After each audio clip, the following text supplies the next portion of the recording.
Afternoon, good morning, good afternoon, children and children's. చాలా సంతోషంగా ఉందని మిమ్మల్ని అందరూ చూస్తుంటే.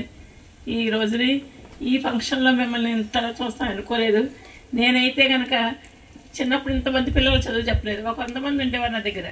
కానీ చాలా జాగ్రత్తగా పిల్లల దగ్గర కూర్చోబెట్టుకు చెప్పేదాన్ని. ఆ రోజుల్లో పిల్లలు చెప్పిన మాట వినేవారు, చెప్పకపోతే మాత్రం భయపడకపోతే మాత్రం చాలా భయపెట్టేదాన్ని. పిల్లలు ఎవరు కూడా 10 సంవత్సరాల వయసు ఉన్న పిల్లలు ఎవరు కూడా అడిగి దాటి బయటకు వెళ్ళడం వీల్లేదు. అంత నా కంపిటీషన్లో ఉండేవారు పిల్లలు. అలా భయపడుతూ చదువుకున్నారు. నా దగ్గర చదువుకున్న పిల్లలు ఇప్పుడు అందరూ హై పొజిషన్లో ఉన్నారు. మా ఊరు విడిచిపెట్టేటప్పటికి చిన్న వయసు తక్కువ స్థాయిలోనే ఉన్నారు. ఇప్పుడైతే కనుక పిల్లలు ఎంత అభివృద్ధిలోకి వచ్చి నాకు చాలా ఆశ్చర్యంగా ఉంది. ఈ పొజిషన్లో పిల్లలు మిమ్మల్ని కూడా నేను అలాగే చూడాలి. నేను కాదు, మీ మేడం కూడా అలా చూడాలి. నేను నా శిష్యురాలు నేను ఎలా చూశానో ఇంత పెద్ద స్థితిలో ఉంటుంది అనుకోలేదు. నేను ఉంది. అలాగే మీ టీచర్ గారు కూడా, మీ ప్రిన్సిపల్ మేడం కూడా మిమ్మల్ని అలాగే చూడాలి. అంటే మీరు ఏం చేయాలంటే చాలా జాగ్రత్తగా పట్టుదలతో ఓర్పుతో చదువుకోవాలి. భయపడేవారు స్కూల్కి రావడానికి, ఏడ్చేవారు. 2 రోజులు 3 రోజులు తర్వాత మామూలుగా అయిపోయేవారు. చక్కగా చదువుకున్నారు, చాలా ఓర్పుగా చదువుకున్నారు మేడం. ఇంకా చెప్పాలంటే మా ఊర్లో ఉన్నప్పుడు చిన్నగా ఉండేది చాలా. ఇప్పుడు ఇంత పెద్ద స్కూల్ నడుపుతున్నారంటే నాకు కళ్ళతో నీళ్ళు వస్తున్నాయో తెలీదు, సంతోషిస్తున్నానో తెలీదు. ఆ విధంగా ఉంది నాకు ఈ సంతోషం, ఈ ఆనందం. ఈ సమయంలో మిమ్మల్ని అందరూ చూడడానికి నన్ను ఏర్పాటు చేస్తారంటే ఇంకా ఆనందంగా ఉంది. ఈ మేడం గారు ఇంకా అభివృద్ధి చెందాలి, ఇంకా అభివృద్ధి చెందాలి. ఇంకా ఎంతోమంది ఇలాగా విద్యను అందించాలి. ఆవిడ చదువుకోవడమే కాదు, అందరినీ చదివిస్తున్నారు. అది గొప్ప. తన చదువుని అందరికి పంచిపెట్టున్నారు. మీ డబ్బులు ఇచ్చే చదువుతున్నారో ఎలా చదువుతున్నారో కానీ విద్యను దానం చేస్తుంది ఆవిడ. అది గొప్ప. తను చదువుకున్న చదువును మనసులో ఉంచుకోకుండా జాగ్రత్తగా చదువు చెప్పిస్తున్నారు.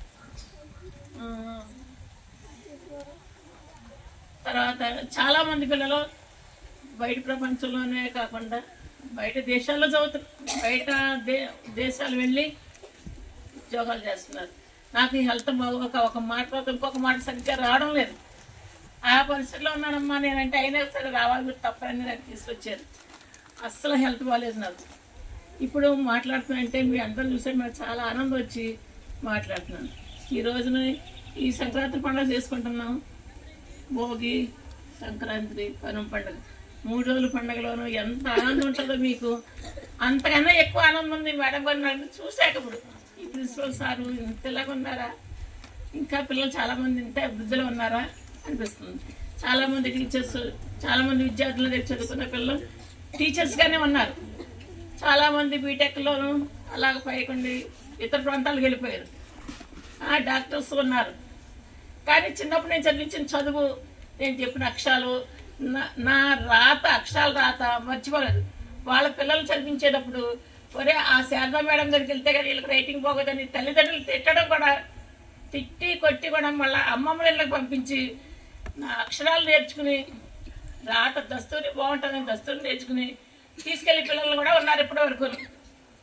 నేనైతే ఈ కరోనా వచ్చాక స్కూల్ చెప్పడం మానేశాను. అంతవరకు ఎప్పుడో 70 నుంచి స్కూల్ నడుతూనే ఉన్నాను. ఈ 50 సంవత్సరాలు బట్టి పిల్లలు చదువు ఎంతమంది నేర్చుకున్నారో అందరితో ఒకటే రాత దస్తూరి, అప్పటితో కూడా మార్పు లేదు. మరి ఇప్పుడు ఎలా మారిపోయిందో తెలియదు. కానీ అప్పట్లో కాఫీ రైటింగ్లు ఉండకుండా ఉండే కొందరికి.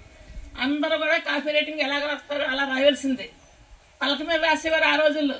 ఇప్పుడు పలక రైటింగ్ లేదు. కాఫీ రైటింగ్ కూడా చాలామంది లేదు. ఇప్పుడు కాఫీ రైటింగ్ రాయవలసిందే పలక మీద, నోట్స్ మీద కాదు. 70-72 అసలు నోట్స్లే లేవు, పలకలే.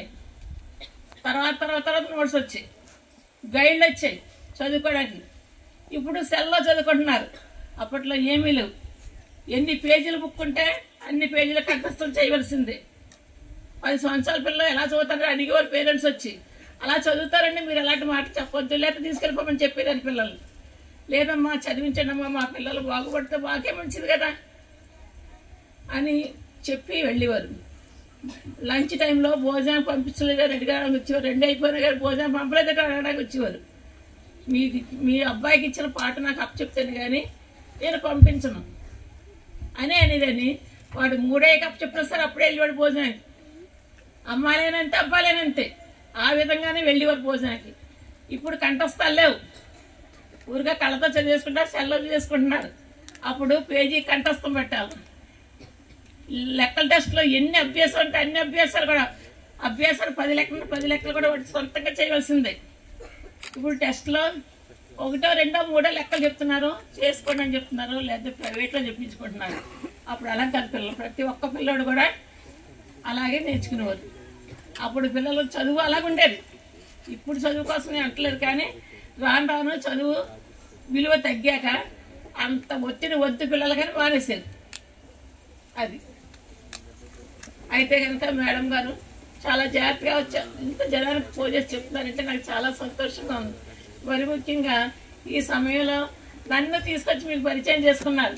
ఎందుకంటే నేను ఎలాగ అభివృద్ధి పొందానో మీరు కూడా అలాగే అభివృద్ధిలో పడాలి. చదువుకుని ఎవరో చదువును వృధా చేసుకోవద్దు. ఇప్పుడు తల్లిదండ్రులు పెళ్ళిళ్ళు చేసి పంపేస్తున్నారు, అలా కాదు. చదువుకోవాలా, ప్రతి ఒక్కరూ ఏదో దాంట్లో కృషిని ఉండాలా, ఉన్న తర్వాతే మ్యారేజ్ చేసుకోవాలా. మీరు చదువుకున్న చదువుని అభివృద్ధిగా 10 మందికి పంచాలి అని ఒక నిర్ణయంలో నేను మేడం గారి పట్టుదల తీసుకున్నారు.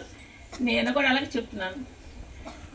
కేవలం మేడం గారు కేవలం నేను చెప్పినట్టుగా నా పద్ధతిలోనే వెళ్ళిపోయారు. ఏదో అప్పుడు చదువుకున్నారు వెళ్ళిపోయారు కదా అనుకున్నాను.